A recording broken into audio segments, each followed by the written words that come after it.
Yo quiero volver al monte. Bueno, esta semana ha sido una semana desde lo político muy movidita, empezando con el mensaje del presidente, siguiendo con los cacerolazos y lo que los cacerolazos trajeron. Había algunos memes, había un meme que me dio mucha risa que decía: el presidente Fernández llamó miserable a Techín, y mi prima que vende ropa usada en el Parque Las Heras se enojó. Es decir, bueno, tiene que ver con lo que está pasando. Lo que pasó con los jubilados ayer en los bancos, por otro lado la discriminación a los médicos, o la estigmatización a los trabajadores de la salud. Bueno, toda esta paranoia, angustia social, tiene que ver con nuestro contexto histórico en este momento. Y para eso yo que lo quiero entrevistar a Cristian Pérez, que es un colega periodista, especialista en comunicación política, analista de políticas públicas y productor en Radio Universidad AM 580 de Córdoba. Cristian, Jordán Medio te saluda. ¿Cómo te va? Buen día. ¿Qué tal, Jordán? Buen día. El gusto de saludarte para vos y para toda tu audiencia y para todos Saldán. Igualmente. Bueno, yo tiré varios temas, es decir, son para hacer un compendio, digamos, de antropología. Pero bueno, sí. ¿Cómo evalúas vos este comportamiento social que se ha generado en este momento puntual de la cuarentena? Bueno, lo primero que me parece que hay que analizar es que si uno se imaginaba quién estaba preparado para toda esta circunstancia, uno puede empezar a decir que nadie o ninguno. Y después hubo algunos hechos puntuales que marcan también el tono, ¿no? En esta segunda etapa o segunda parte de la cuarentena parece que fue el fin de un consenso, una armonía y el principio nuevamente de instalar la grieta en la Argentina. ¿Por qué puede ocurrir? Por varios motivos. El primero, que me parece que está en discusión la popularidad de Alberto Fernández, los liderazgos también en América Latina y en el resto del mundo frente a una pandemia internacional y mundial. Y es cierto que comenzó quizás la tensión en aquel discurso de hace aproximadamente una semana de Alberto Fernández contra Pablo Roca, contra Techín y el despido de 1.430 trabajadores. Y otros se pusieron el sallo de los empresarios. Inclusive hubo una movida que sorprendió porque se empezó a viralizar por las redes sociales, inclusive le ha llegado a muchos colegas un discurso y memes fuertes en contra del presidente Alberto Fernández, en contra de la dirigencia política, y al mismo tiempo se salió con un discurso, con un reclamo social, que también hay que interpretarlo, de la baja de los salarios de los políticos, del sector político, para que haga un esfuerzo determinado también en esta cuarentena. Entonces me parece que el título por ahí, Jordán, es que volvió de alguna manera la grieta. Lo que ocurrió ayer fue un error gravísimo, sí. La falta de planificación que se ha tenido en dejar en la calle los factores de riesgo fue importante, y uno puede dirimir muchas responsabilidades. Una responsabilidad que tiene que ver con la falta de planificación de esto que muchos de los medios venían anticipando, y el otro, la falta de predisposición por parte de los bancos, porque yo lo he escuchado con propio gerente de banco, tratando de no dar respuesta frente a la anomalía que está existiendo hoy en la Argentina. Digo, ir a la casa del propio jubilado, el adulto mayor, los bancos móviles, los plásticos, ir a retirarlos de otra manera, la comunicación. Entonces, bueno, frente a todo esto hay algunos errores importantes que no quita por detrás todo lo que se viene haciendo. Uno tiene la posibilidad, Jordán, de hablar con especialistas todo el tiempo. Yo lo hago todo el tiempo con científicos, con epidemiólogos, con investigadores a nivel internacional, y las medidas que se han tomado en la Argentina fueron las mejores para paliar y para entrar en esa curva de contagios, inclusive con políticas erráticas en los principales lugares del mundo, tanto Alemania con los testeos masivos, en Nueva York sin darle la importancia necesaria a la salud pública, y desbordados en todo su sistema sanitario y sin y con mayores recursos de los que tiene la Argentina.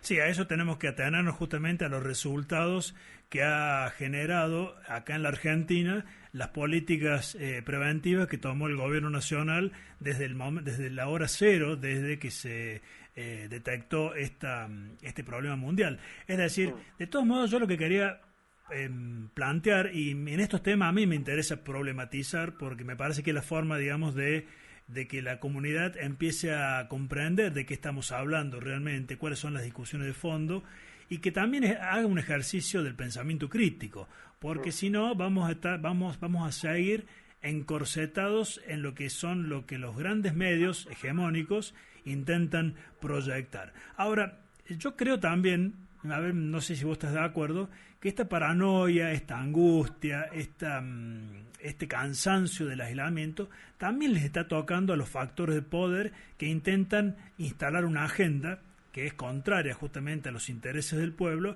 y que es favorable a sus propios intereses políticos y económicos. Es decir, me parece que también ellos están viviendo su parte de la angustia. Sí, y con esto no los quiero victimizar, ¿no? No, y por supuesto existe un impacto y además un contexto preocupante para la Argentina, que tiene cerca de un 45% de informalidad, tiene altos niveles de pobreza, el 35%, y digamos, y además esta cuarentena pega fuertemente en un montón de sectores, inclusive las pymes, inclusive el sector empresarial.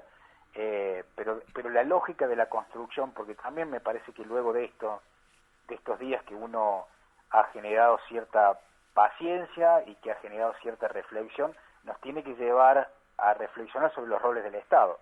Nunca estuvo más en juego el rol del Estado como en estos últimos tiempos, el rol de la salud pública, el rol de la educación pública, lo desactualizado de la educación pública y el enfoque de intentar trasladar a la casa de forma lineal los contenidos. Bueno, nos deja grandes enseñanzas, y esas grandes enseñanzas tienen que ver con que hay sectores en puja que intentan rápidamente volver a cierta normalidad y que va a ser prácticamente imposible, y esto no se termina el lunes, porque lo que se habla es una salida gradual, con algunas particularidades y el mayor tiempo posible de distanciamiento social. O sea que esto puede tener una fase distinta del lunes 13 hacia adelante. Y también una de las caídas más importantes en todas las bolsas del mundo y a nivel económico y mundial de todas las finanzas. Sí. Eso es cierto, me parece que hay que encuadrarlo a veces como si lo que está ocurriendo fuese parte de una normalidad, y la humanidad está viviendo uno de los momentos más críticos y más esenciales, por lo menos de los últimos 150 años. Tal cual. ¿Qué opinas vos respecto de si en este momento es el momento para visibilizar cuáles son aquellos factores de poder que justamente están en contra de los intereses de las mayorías? Sí, yo creo que es el momento para reflexionar.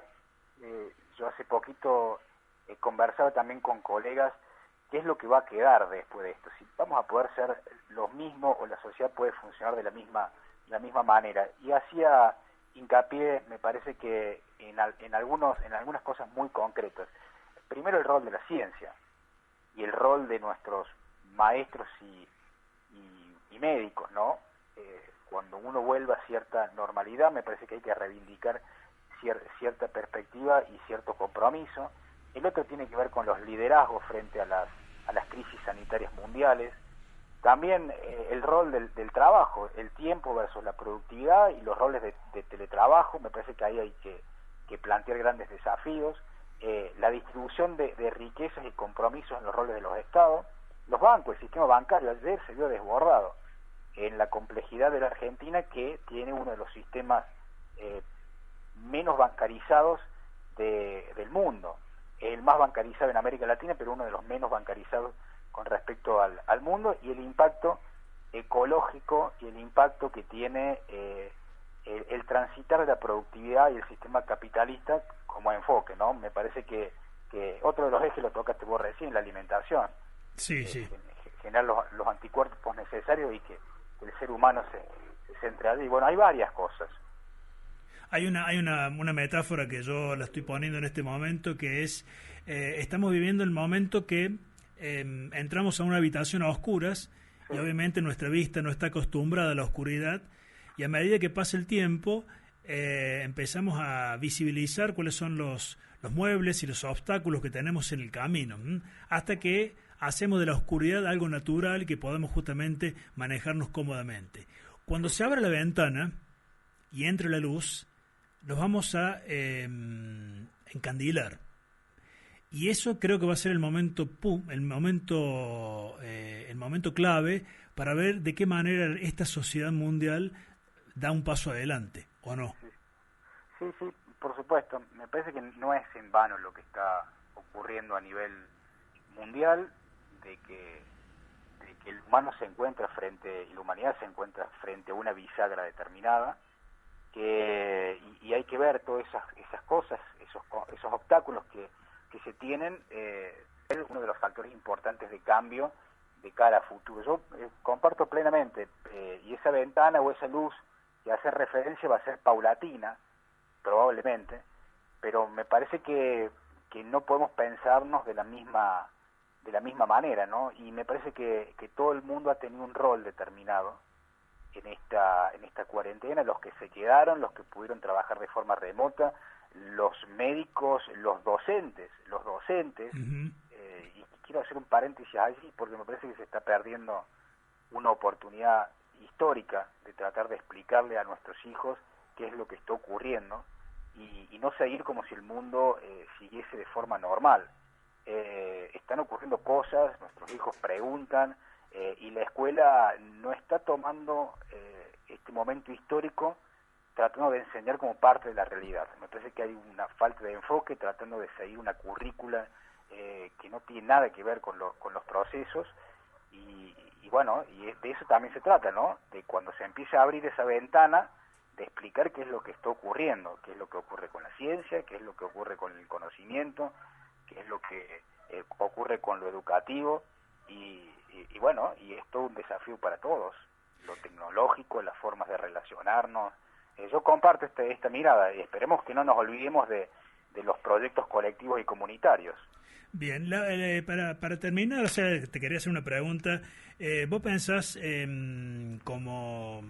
o mejor dicho, más que pensar, vos percibís como ciudadano, como comunicador, de que Alberto Fernández comprende la necesidad de patear el tablero una vez que pase todo esto y recrear o reconstruir todo un sistema, no solamente un sistema económico, sino también social, cultural, educacional, ambiental, jurídico?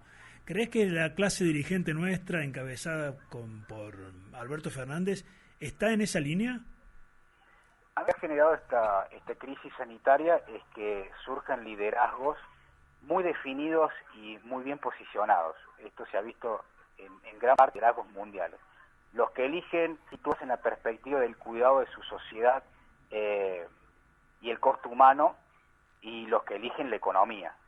Y esa, ahí tajantemente hay una definición. Es lo que está ocurriendo con el liderazgo de Alberto Fernández. Aparte se lo nota y se lo siente realmente afligido. Sí. Y eso genera cierta completamente en sus discursos, más allá de los errores graves, porque lo de ayer fue un error muy grave de gente responsable también del gobierno nacional, de ANSES, del Banco Central, por no tener políticas claras.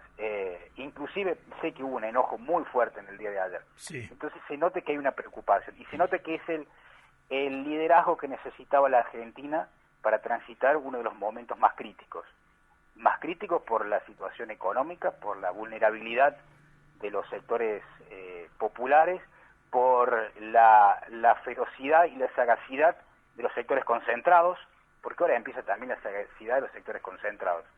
Entonces me parece que era el mejor liderazgo y la mejor respuesta que pudo dar la política en los últimos tiempos, más allá de cierta chicana en la última semana, Sí. De manera conjunta frente a un enemigo invisible y algo que atenta contra la cotidianidad en los últimos tiempos.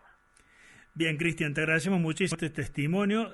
Muy probablemente vamos a seguir consultándote, te seguimos a través de, digamos, de tu trabajo periodístico. Este tipo de testimonios para poder ayudarnos a pensar de manera crítica y para ayudarnos justamente de manera colectiva.